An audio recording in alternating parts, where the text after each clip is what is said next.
For more on the terror attack, I spoke to a woman whose nonprofit defends freedom of information and freedom of the press. Claire San Filippo is with Reporters Without Borders based in Paris, and I asked her if she was surprised by the attack in the heart of the City of Light. It is literally unbelievable. I mean, this level of violence against journalists is something that from Reporters Without Borders we've seen in countries like Iraq, like Somalia, like Pakistan. But who could have expected such horror in France, in the middle of Paris? It's just a nightmare today, really, for journalists, but I think for France and for freedom of information around the world, it is just a black day. It is really a tragedy.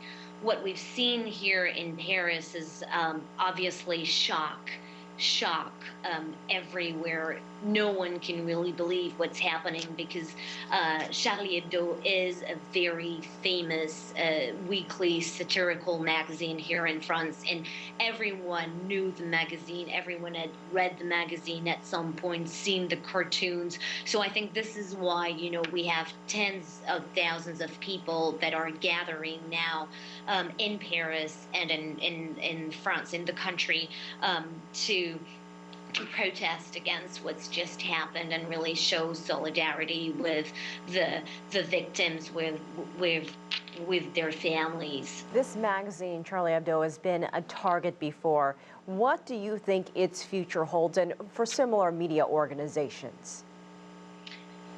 Indeed, it has been a target before. In 2011, in November, it was the victim of a bonfire, of firebombing that we condemned back then, and I understand that there have been other threats. I mean, it's very difficult at this stage to say that what the future holds, but obviously, Charlie was very well known for being satirical, obviously, and irreverent, and I think that what they would want is for the fight for freedom of information, freedom of speech, freedom of press to continue. What is next? What do you hope comes out of this tragedy?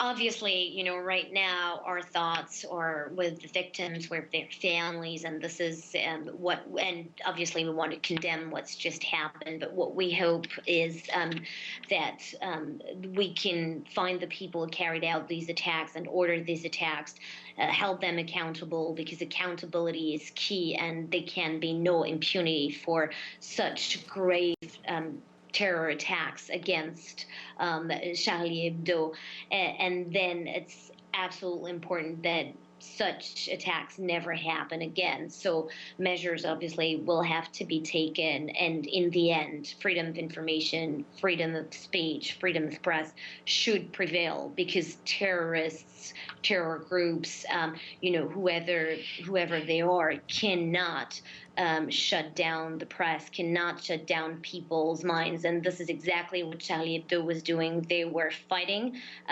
with their cartoons to express their opinions, and we need to continue to do that.